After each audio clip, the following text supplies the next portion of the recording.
Assalamu alaikum and welcome to the second part of the Mera Pakistan by Imran Khan book. Please do share this video with your friends, family, and like and comment. Please support us. Thank you for watching. Let's start. Can I still play cricket in heaven? 1947 to 1979. Outside of Pakistan, I was mainly known for my 21-year-old long career. But in my home country, I am the head of a party that is battling to take on a political elite that has, for more than 6 decades, stymied this great country, depriving it of God's given potential. Ruled alternatively by military dictators like President Musharraf or as a fiefdom by families like Bhuttos and the Sharifs, Pakistan has drifted far from the ideals of its founders, far from being the Islamic welfare state that was envisaged. Pakistan is a country where politics is a game of loot and plunder, and any challenger to the status quo, even somebody with my kind of public profile and popularity, can be suddenly arrested and threatened with violence. Founded as a homeland for Indian Muslims on the principle of unifying qualities of Islam, it remains a fractured country.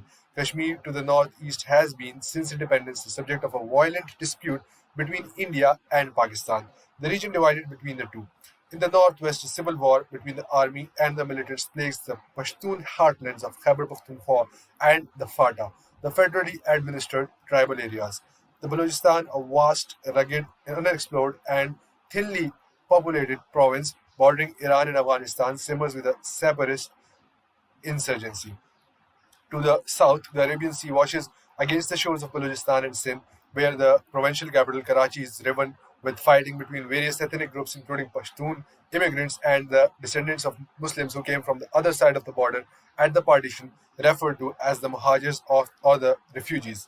Meanwhile, Punjab, home to more than half of the country's population, is resented by the other provinces for monopolizing Pakistani political power and prosperity. For me, our country's woes began soon after Pakistan was created in 1947 when we lost our great leader Jinnah Pakistan, which means the land of the pure, was just 5 years old when I was born. We had such pride in our country then, such optimism. We were a new nation, wrested out of the dying British Raj as a homeland for Muslims. Gone were the insidious humiliations of the colonialism and the fear of being drowned in an overwhelming Hindu majority in an independent India. We were a free people, free to rediscover an Islamic culture that had once towered over the subcontinent, free to implement the ideals of Islam based on equality and social and economic justice, a democracy, as Pakistan's founding father, Muhammad Ali Jinnah, said, not a theocracy. We were to be the shining example in the Muslim world of what Muslims could achieve were it allowed to flourish. Such dreams we had. It was only much later that we discovered how hard it would be to fulfill these dreams even in a brand new nation like ours, unburdened by the rigidities of history. As the years went by, we built our own tormented history and drifted further and further away from the ideals that had inspired Pakistan's creation. Pakistan's roots lay in the final days of the British Raj in India. Before then, the territory, roughly defined as the Punjab, the northwest frontier province, the coastline of the Arabian Sea of Sindh province and Balochistan, had not been defined as Pakistan, but over the centuries became first part of one empire and then another. The British, initially through the East India Company and later through the British Army, controlled the area from the early part of the 19th century onward. From 1880s, though, the aim for millions of people throughout the subcontinent who wanted self-determination was the end of the British rule. The Indian National Congress, which initially included Muslims, were to achieve this end. The British did not want to relinquish control, but the Second World War weakened Britain economically and politically. And by then, the empire on which the sun never sets was in its twilight years. The Indian National Congress negotiated with the British to bring about the end of their rule over India, and they wanted to see the whole subcontinent remain one country. Here, the histories of the two nations starts to diverge, wary of Hindu nationalism and mindful of the kind of violence that took place at the sporadic intervals of the 1920s and the 1930s in different cities and the provinces in India. The All India Muslim League took a different view. As part of the league, two men in particular were fundamental in the foundation of Pakistan: Jinnah and Allama Muhammad Iqbal. Iqbal, who died in 1938, 9 years before the creation of Pakistan, is the visionary poet, philosopher considered to be the spiritual founder of Pakistan. In 1930, in an address to the All India Muslim League, he said, I would like to see the Punjab, Northwest Frontier Province, Sindh and Balochistan amalgamated into a single state, self-government within the British Empire or without the British Empire. The formation of a consolidated Northwest Indian Muslim state appears to be the final destiny of Muslims, at least of a Northwest India. Believing that the Indian Muslims is entitled to full and free development on the lines of his own culture and tradition in his own Indian homelands, Iqbal felt that this was a necessary stage for the Muslim community to develop its collective selfhood or khudi. Iqbal not only conceived of a self-governing Muslim state, his passionate voice awakened and activated the Indian Muslims, motivating them not only to strive to free themselves from the bondage of imperialism and colonialism, but also to challenge other forms of totalitarian control. Believing fervently in human equality and the right of the human beings to dignity, justice, and freedom, Iqbal empowered the disempowered to stand up and be counted. When I was older, I found Iqbal's work hugely inspirational. He argued against an unquestioning acceptance of Western democracy as the self governing model, and he suggested that by following the rules of Islam, a society would tend naturally towards social justice, tolerance, peace, and equality. Iqbal's interpretation of Islam differs very widely from the narrow meaning that is sometimes given to it. For Iqbal, Islam is not just the name of certain beliefs and forms of worship. The difference between a Muslim and a non Muslim is not merely a theological one, it is a difference of fundamental attitude towards life. Iqbal considered pride in one's lineage or caste to be one of the major reasons of the downfall of the Muslims. In his view, in Islam, based on the principles of equality, solidarity, and freedom, there was no hierarchy or aristocracy, and the criterion for assessing the merit of human beings was taqwa, righteousness. As Prophet Muhammad, peace be upon him, said, the noblest of human beings are the one who fear God. In other words, those who are humane and just, because when you fear God, you believe you are accountable to Him and you must act accordingly.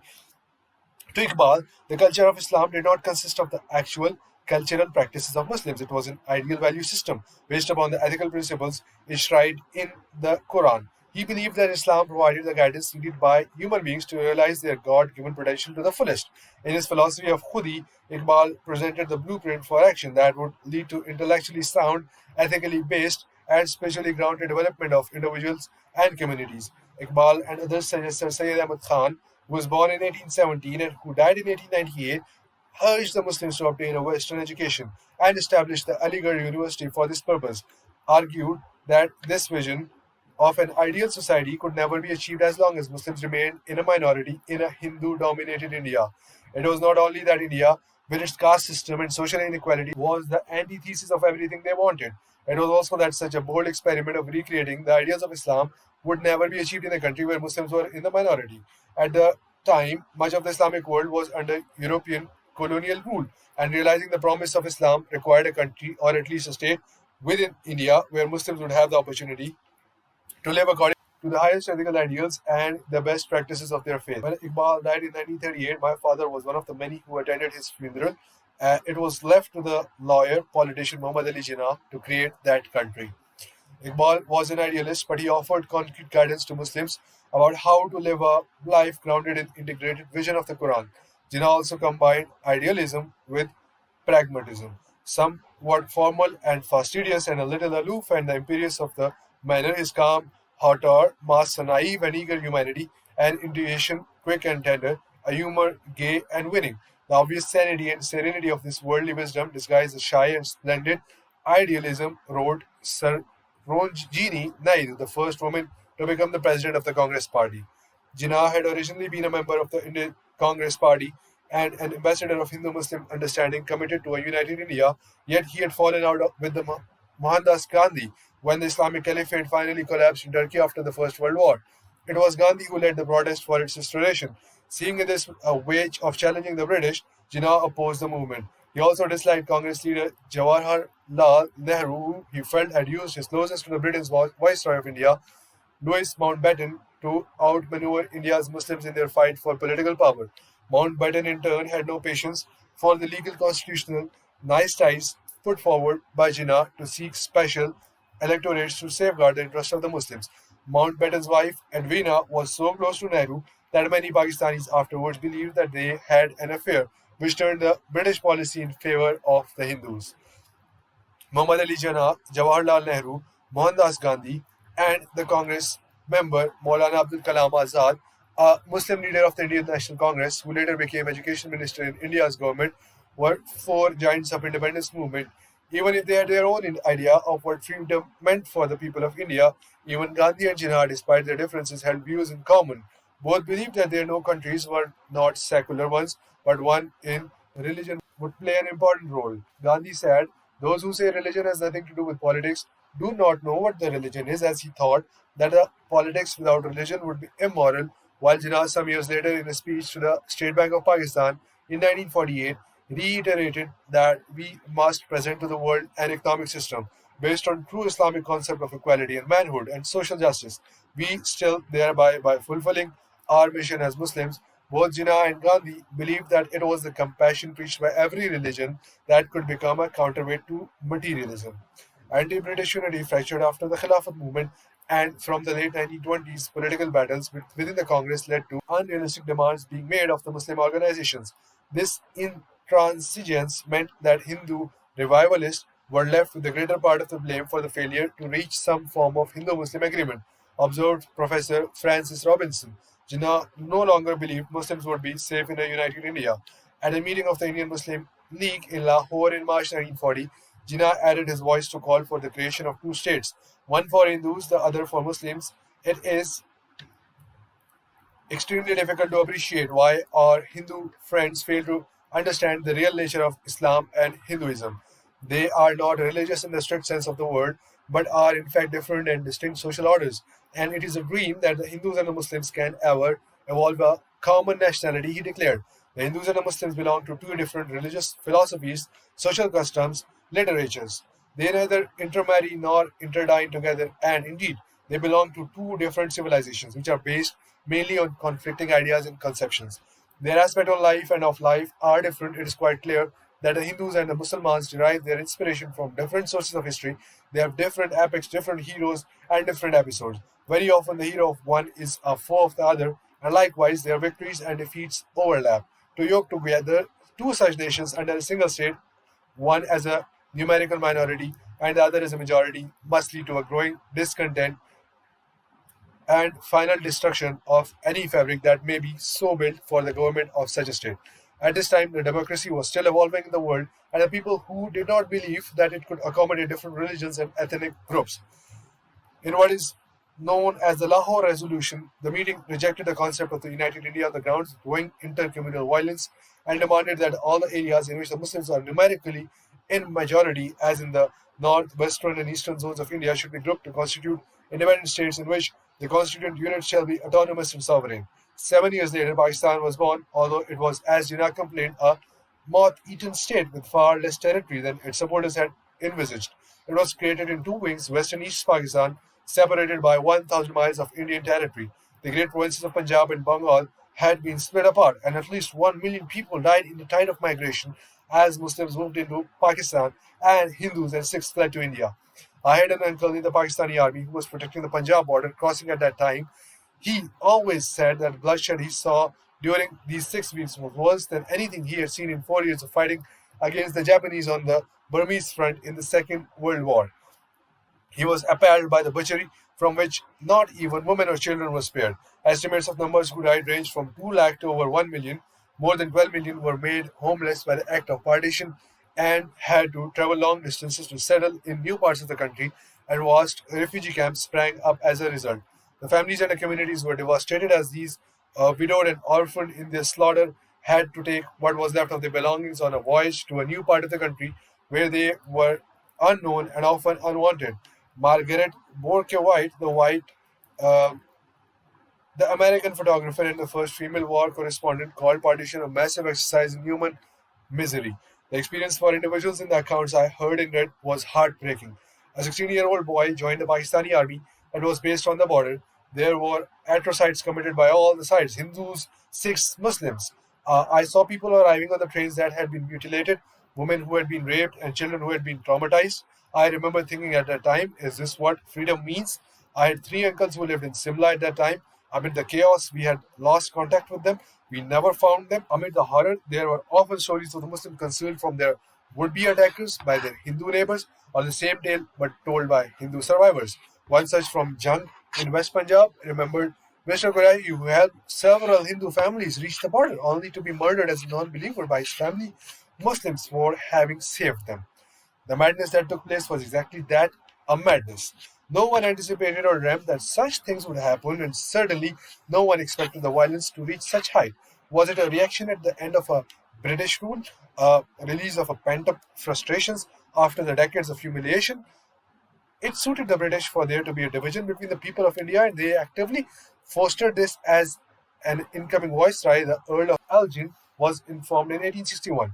We have maintained our power in India by playing off one party against the other, and we must continue to do so. The haste with which the plan for partition was implemented certainly contributed towards a hostile atmosphere that created such mayhem, and the British were very much responsible for setting this timetable. However, the Muslim political leaders, virtually against all odds and in the face of intense opposition from the India's dominant Congress party, had achieved the impossible. They had created a new country. Though we were in dire straits in the early years, the revolutionary zeal that gave birth to Pakistan's carried us through.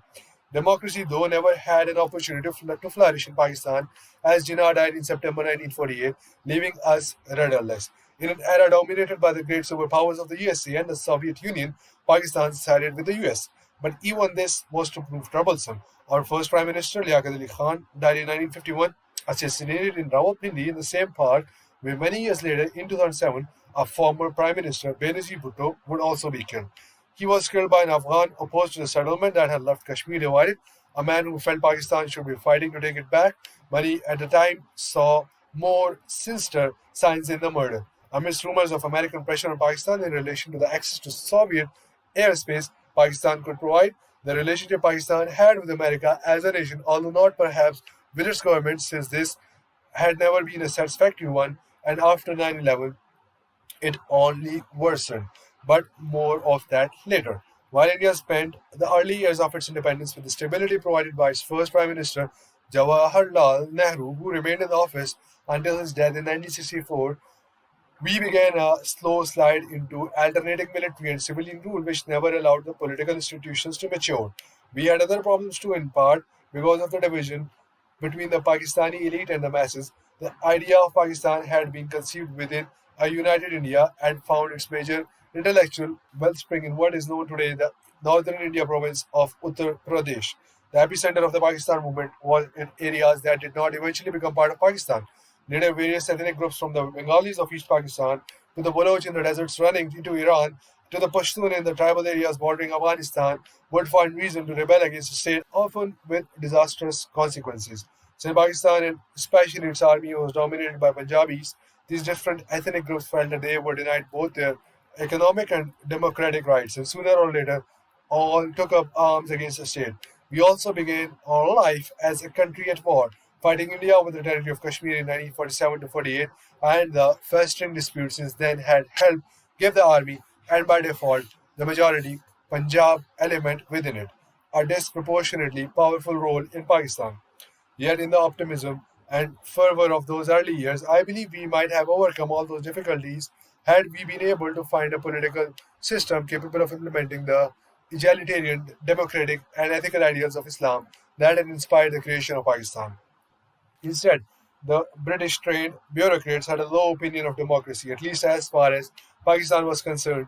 They had been educated in a system that had taught them to look upon the masses with contempt. And copying the former colonial rulers had inherited a mindset that the natives were not to be trusted. Without leaders with the vision of Iqbal or the stature of Jinnah, or for that matter of Nehru, whose long tenure helped bed down Indian democracy, we were condemned to slide back into the kind of discreet authoritarian rule which marked the British Raj. At the first opportunity, the military civilian bureaucracy stalled the democratic process. Pakistan did not come up with a full constitution until 1956 because the West Pakistan ruling elite did not want to give the Bengalis an equal share in power. Given that the population of East Pakistan was larger than that of the West Pakistan, to deprive the latter of their right to an equal share, experiments like the one unit system, where the whole of West Pakistan was treated as a province, were introduced. This helped sow the seeds of a Bengali resentment and eventually led to their breakup of the country. The 1956 constitution was abrogated by the commander-in-chief of the army, General Ayub Khan, who took over the country in 1958 and announced a presidential form of government. He remained in power for 10 years before he was forced to resign amidst the popular unrest, and he was replaced by another military man, General Yahya Khan. Under Ayub Khan, Pakistan developed and changed. He introduced the Muslim family laws, which modernized some aspect of the laws regarding marriage, but his efforts in agriculture and industry benefit the few, not the many. Most importantly, he did not believe in democracy, so politically the country stagnated. Discontent in East Pakistan began to grow as the Bengali people, politically and economically excluded, had insignificant representation within the ruling elite. The creation of Bangladesh in 1971 was a direct consequence of this prolonged military rule, along with the reluctance of the ruling classes of the West Pakistan to treat East Pakistan as an equal. Paradoxically, economically, the country passed through a golden period. Our growth rate was the highest in our history. Though the majority of the population was excluded from the fruits of the economic boom, administratively the country was well run, along with the contempt of the natives. The British had also bequeathed us a reasonably efficient bureaucracy. From my vantage point as a child in Lahore, and indeed as I have been told later by my parents, the optimism which had accompanied the birth of Pakistan survived and even flourished in this early period of military rule. It helped the course that were living in Punjab, the most powerful province in Pakistan, where we had little reason to suspect the many dangerous undercurrents building up in our country. Pakistan was 5 years old when I was born. As a child in a comfortably off family in Lahore, I felt only the quiet optimism of a country hopeful for its future. It was an idyllic childhood with the freedom of plenty of space in which to play and the security provided by the Pakistani extended family system. In Zaman Park, where I grew up, we were surrounded by plowed fields and open spaces. There were few houses, and everyone who lived there was a family, so it was more like being on a farm. The first house in Zaman Park had been built by my maternal grandfather's brother, whose name was Ahmad Zaman. At partition in 1947, my grandfather's family also moved there. In the hot summer afternoons, I would go out with my air gun to shoot pigeons or to swim in the canal, and in the evenings, I would play cricket with my cousins. There was no such thing as organizing play dates. I would be out till the dark. My mother did not worry. She always knew I was with family for fresh milk. Every house had a cow or a water buffalo. Today's Zaman Park is in the center of Lahore. So fast has the city spread in every direction. All that is left of those green and open fields of my childhood is a small park. There are so many houses that people do not know each other as they once did. Although the boys still swim in the canal, it is now dirty and polluted. Lahore's water, which used to be delicious, has become so contaminated it has to be boiled before drinking.